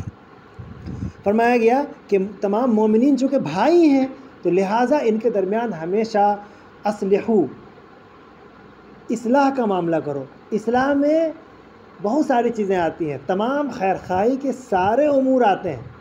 یعنی ان کے بارے میں ہمیشہ خیر خواہی کے حوالے سے سوچنا، کہ یہ ایسا نہ ہو کہ اپنے ایک مومن کے بارے میں کبھی بھی کوئی غلط نظریے سے مت دیکھنا، بلکہ ہمیشہ اس کا آپ سے بھلا ہو جائے، آپ کے ہاتھ سے اس کو فائدہ پہنچ جائے۔ یہ ہمیں ہمیشہ، اگر مومنانہ مطالبہ یہی ہے، مومنانہ شان یہی ہے کہ ہم ایک مومن کے بارے میں ہمیشہ یہ سوچیں کہ میرے ہاتھ سے ایک مومن کا، میری زبان سے، میری صلاحیت سے، میری لیاقت سے، میری دولت سے ایک مومن کا فائدہ ہو جائے، کسی بھی مومن کا، اس کی خیر خواہی ہو جائے۔ یہ ہمیشہ جذبہ پیدا کر، یہ ایمان یہ جذبہ سکھاتا ہے، اور اسلامی ریاست کی یہ اہم بنیاد ہے۔ اسی پر چنانچہ آپ صحابہ کرام کے حوالے سے آپ ان کی زندگی کو پڑھیے تو قرآن نے خود بیان کیا کہ یؤثرون علی انفسہم ولو کان بہم خصاصہ، کہ وہ اپنے اوپر دوسروں کو ترجیح دے دیتے تھے، اگرچہ وہ خود خسارے میں ہوتے تھے، خود اس کے احتیاج میں ہوتے تھے، ضرورت مند ہوتے تھے، حاجت ہوتی تھی ان کو، کہ لیکن وہ اس پر دوسروں کو ترجیح دے دیتے تھے۔ بلکہ بعض صحابی کے واقعے میں یہ ہے کہ دو صحابی ایک جنگ میں، یعنی قریب زیادہ ضرب لگ گئی، تو ایسا لگتا تھا دونوں اپنے انتقال کر جائیں گے، دونوں بے ہوش ہو کر گر پڑے، تو پانی کی ضرورت تھی، تو کسی صاحب نے پانی پیش کیا، تو ان کا پہلے اس کو، یعنی ایسے حالت میں بھی وہ صحابی یہ کام کر رہے تھے۔ تو وہ مومنان، اسی لیے تو ان کے ایمان کے بارے میں کہا گیا ہے کہ آمنو کما آمن الناس، جس طرح وہ ایمان لائیں ویسا ایمان لا کر دکھاؤ، اسی لیے تو کہا گیا۔ لہٰذا مومنین کا معاشرہ بھی اسی صحابہ کی نقالی ہونی چاہیے، کم سے کم نقل تو کریں، ہمیں نقل کرنا چاہیے کہ ہم اپنے معاشرے کو ویسا ہی بنائیں کہ ایک مومن کو ہم ہر حال میں ترجیح دیں، ہر حال میں، چاہے ہم خود تکلیف میں ہیں، ہمیں اس کی خود ضرورت ہے، لیکن ہم ان کو ترجیح دے رہے ہیں، یہ ہے اصل مومنانہ کردار۔ لہٰذا ہمیشہ ایک مومن کو اخوت کی نظر سے دیکھنا چاہیے، بھائی کی نظر سے دیکھنا چاہیے، دوسرا ہے کہ اصلاح کی نظر سے دیکھنا چاہیے، یعنی ہمیشہ ہماری ذات سے ان کی خیر خواہی ہو، خیر خواہی کا رویہ اختیار کرنا چاہیے۔ اس کے بعد فرمایا گیا کہ اب بات آئی، یہ تو بات تھی مثبت باتیں، یہ کرنا ہے، اگر آپ غور کیجئے کہ یہ جو 5 معیارات بیان کیے گئے ہیں، ان میں سے اگر ہم سب کو بھی معاشرہ اگر اختیار کر لے گا تو کیسا معاشرہ ہوگا، کتنا پر رونق ہوگا، کتنا اس معاشرے میں یعنی کسی طرح کی پریشانی ہو رہی ہوگی، بالکل نہیں ہو رہی ہوگی۔ ایسا معاشرہ اسلام بنانا چاہتا ہے، اسلامی آئین ہمیں یہ معاشرہ سکھاتا ہے۔ لیکن کچھ چیزیں ایسی ہوتی ہیں کہ جو کتنا بھی خوبصورت آپ معاشرہ بنائیے، اگر کچھ چیزیں آپ کے معاشرے میں پائی جا رہی ہیں تو وہ سارا کا سارا خوبصورت معاشرے کا پہاڑ دھڑام سے گر کے رہ جائے گا،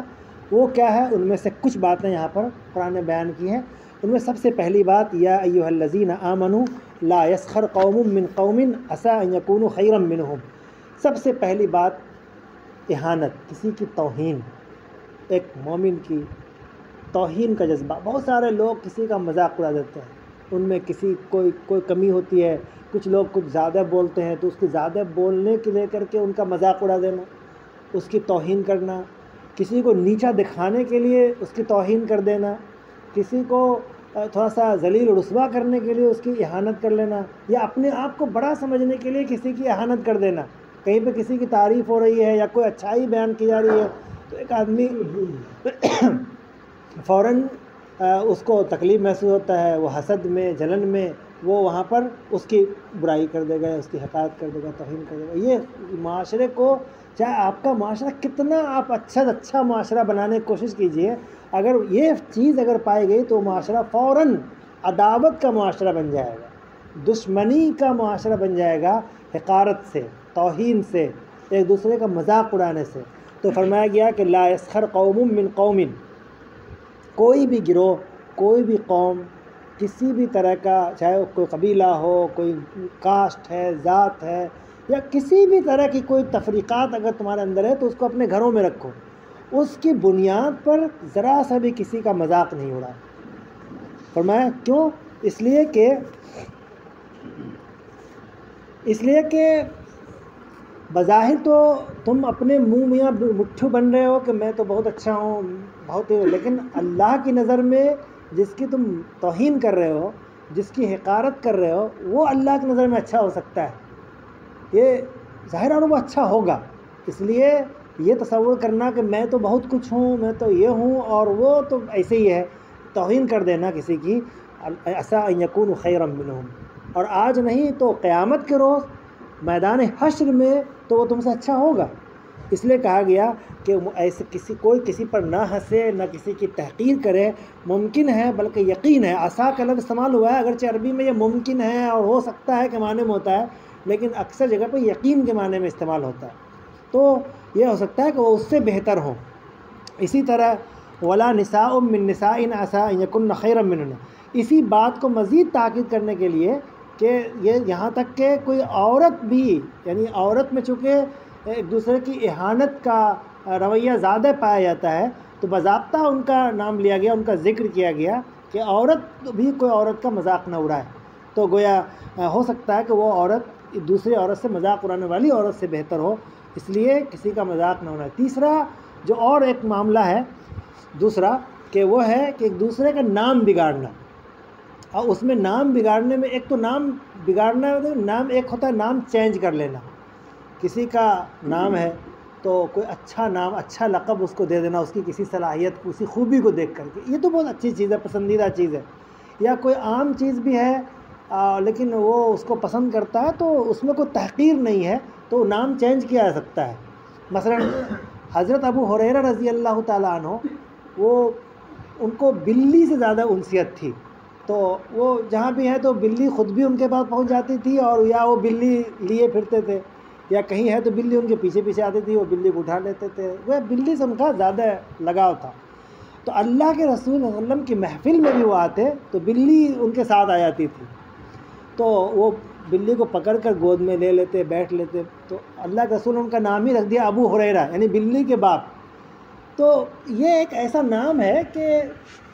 ان کی کوئی توہین نہیں ہے، بلکہ ان کا یہ عمل اللہ کے رسول کو اچھا لگا، تو اس لیے آپ نے یہ نام۔ مثلا ایک بچہ اور تھا، یہ بخاری کی روایت ہے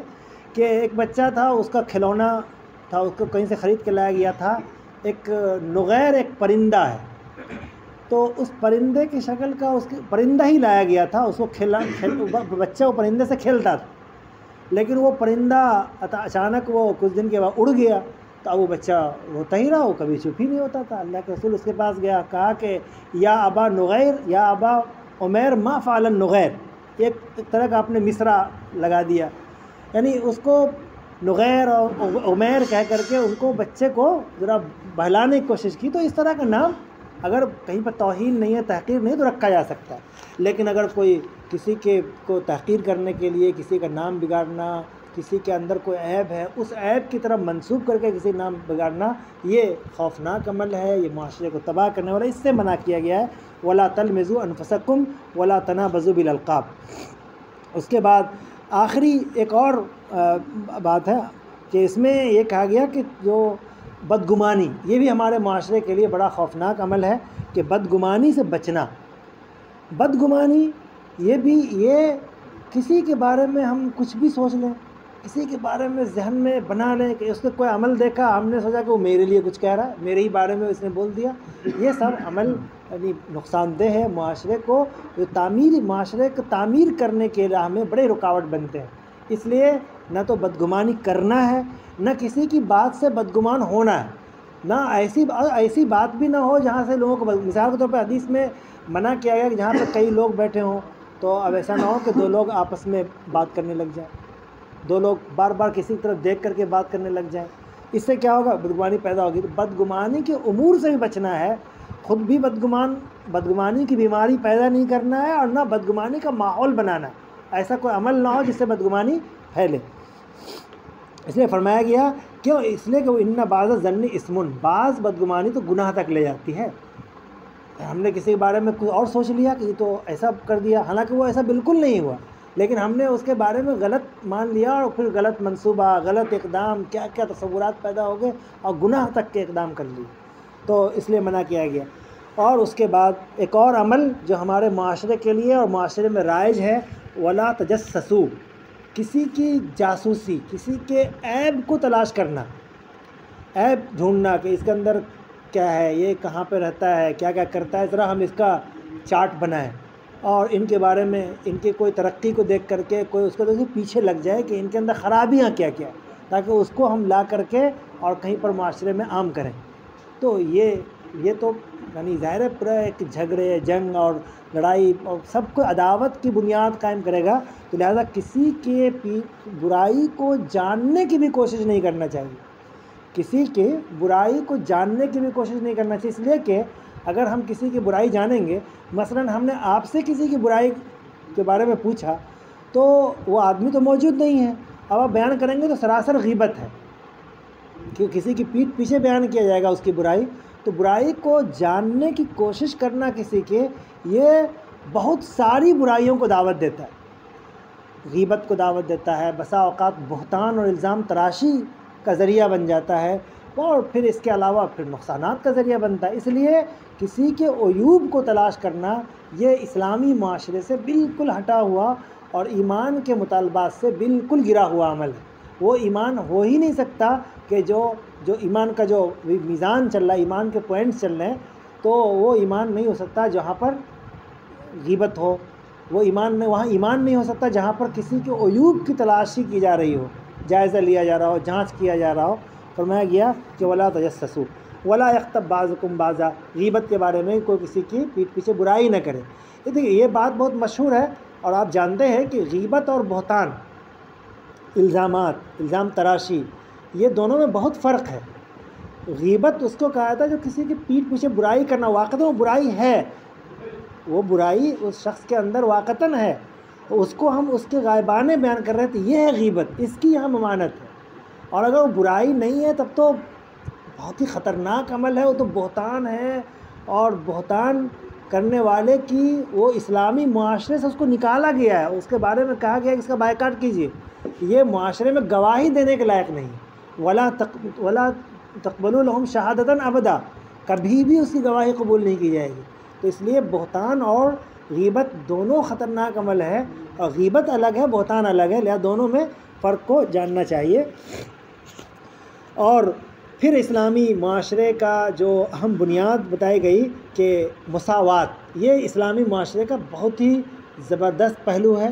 بہت ہی مثبت اور بہت ہی اہم پہلو ہے کہ مساوات، انسانوں کے درمیان مساوات۔ ابھی تو بات چل رہی تھی مومنین کے درمیان اخوت، مومنین کے درمیان بھائی چارگی، لیکن عام انسانوں کے درمیان بھی مساوات کی تعلیم دی گئی، اور کسی طرح کے کوئی فرق کو ملحوظ نہ رکھنے کی بات کہی گئی۔ اس میں یہ بتایا گیا کہ جو ہم نے یعنی اللہ، اور پھر ایک ایمان کا معیار کہ انسانوں کے درمیان مساوات ہو، اور ایمان کا معیار تقوی پہ رکھا گیا ہے. فرمایا گیا ان اکرمکم عند اللہ اتقاکم، کہ تم میں سب سے زیادہ مکرم مبارک اللہ کے نزدیک جو صاحب فضیلت ہیں وہ لوگ ہیں جو تقوی اختیار کرنے والے ہیں. تقوی کو ایمان کا معیار قرار دیا گیا. اب ہم بیچ میں باتوں کو چھوڑتے ہیں، کچھ آیات کو تفصیل میں نہیں، ایک آیت کے ایک ٹکڑے کو اور ہم لیتے ہیں یہاں پر کہ انما المؤمنون الذین، جو چونکہ پورے آیت کا پوری صورت میں ایک تبصرہ ہے، جو صورت میں ایمان کا اسلام کا دستور بیان کیا گیا، ایمان کے معیارات اور ایمان کا میزان بتایا گیا اور ایمان کے مطالبات کیا ہے وہ بیان کرنے کے بعد اب ایک ایمان پر تبصرہ کرتے ہوئے آخری بات یہ کہی جا رہی ہے کہ انما المؤمنون الذین آمنوا باللہ ورسولہ ثم لم یرتابوا وجاہدوا باموالہم وانفسہم فی سبیل اللہ اولئک هم الصادقون. ایمان کا اصل معیار کیا ہے؟ اس میں یہ بتایا جا رہا ہے کہ مومنین تو وہ لوگ ہیں اصل میں کہ جو اللہ پر ایمان لاتے ہیں، رسول پر ایمان لاتے ہیں، اور اس ایمان پر شعوری ایمان ہے. یہ اس پہ غور کرنا ہے کہ ایمان تو ہم پیدا کہاں ہوئے؟ ہم تو ایک ظاہر ہے ہمارے والدین مسلمان ہیں تو ہم تو وہیں پیدا ہو گئے، تو ہم کیا ہوں گے؟ مسلمان ہی تو ہوں گے. تو یہ ایمان اگلا ٹکڑا یہ تو ہوا صرف ایمان لیا ہے، لیکن اگلا جو ٹکڑا کہا جا رہا ہے یہ ہمارے سمجھنے کا کہ صرف گھر میں ایمان والے گھر میں پیدا ہونے والی بات نہیں ہے، بلکہ ایمان والے گھر میں اگر آپ نے اللہ کے فضل سے ہم آپ پیدا ہوئے ہیں تو بہت بڑا فضل ہے، اللہ کا کرم ہے. لیکن اس کے بعد جب ہم بڑے ہو گئے، ہمارا شعور ڈیولپ ہو گیا، تو اب ہم اپنے ایمان کا شعوری ایمان لانا ہوگا. پھر سے شعوری ایمان، لم یرتابو، یعنی ایمان جو ہم لائے ہیں اس میں اس قدر پختگی پیدا کریں کہیں پر کوئی شک نہ رہ جائے. ایمان کے جتنے مطالبات ہیں، ایمان کے جتنے معیارات ہیں، سب کا ہم جائزہ لیں، پھر سے پڑھیں ایمان کے تقاضے کیا ہے، ایمان کو پھر سے سمجھیں اور سمجھ کر کے ایمان پر پھر شعوری ایمان لائیں. دونوں میں فرق ہوتا ہے. ایک تو ہم ایمان والے گھر میں پیدا ہو گئے تو ہم مومن ہیں، لیکن ہمارے اندر ایمان والے گھر میں پیدا ہونے کے بعد پھر سے ہم گہرائی سے ایمان کا جائزہ لیں، ایمان کے چیزوں کو سمجھیں، قرآن کو حدیث کے حوالے سے، پھر اس طرح کی تعلیمات کو بھی سمجھ کر کے، اور ایمان پر ہمارے اندر کتنی پختگی ایمان کے حوالے سے ہوئی ہے اس کا ہمیں جائزہ لینا. یہ نہیں کہ ہم پیدا ہوئے ہیں پھر اسی گھر میں مر جائیں گے تو ہم مومن ہیں، ایسا نہیں ہے، یہ غلط فہمی ہے. قرآن یہ کہہ رہا ہے کہ ایمان جو لایا ہے پھر ثم لم یرتابو، اس کو کبھی بھی اپنی زندگی میں اس ایمان پر ڈاؤٹ نہیں ہوا، کبھی بھی اس کے اندر اس ایمان پر شک نہیں ہوا. وہ اس قدر مستحکم اور مضبوط اس کا ایمان ہو گیا، اور پھر انہوں نے اپنی جان اور مال کو ہر حال میں اللہ کے راستے کے لیے لگائے رکھا کہ جس وقت بھی ضرورت پڑ جائے وہ حاضر ہے. ایسے لوگ اصل میں سچے ایمان ہیں. یہ ایمان کا اگر دعویٰ کر رہے ہوں تو اولئک هم الصادقون، یہ سچ بول رہے ہیں. اگر وہ ایمان کا ان حالات میں دعویٰ کر رہے ہیں ایمان کا تو مان لیجئے وہ سچ بول رہے ہیں. قرآن کہہ رہا ہے کہ وہ سچے ہیں، لیکن اگر اس کے علاوہ اگر وہ ایمان کا دعویٰ کر رہے ہیں تو پھر یہ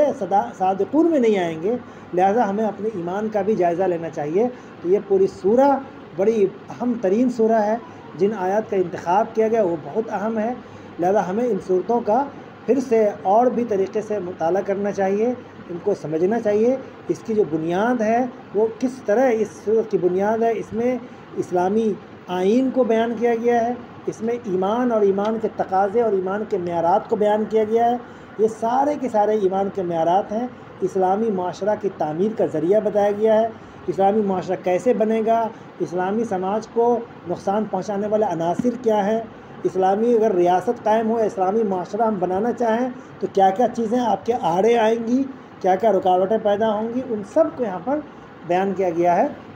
لہذا اللہ تعالیٰ سے دعا ہے کہ اللہ تعالیٰ ہمیں ان آیات پر غور کرنے اور ایک صحیح مسلمان، صحیح ایمان اور ایمان کے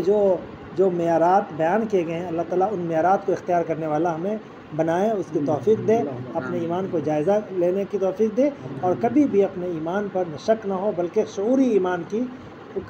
توفیق دے. ربنا تقبل منا انک انت السمیع العلیم وآخر دعوانا.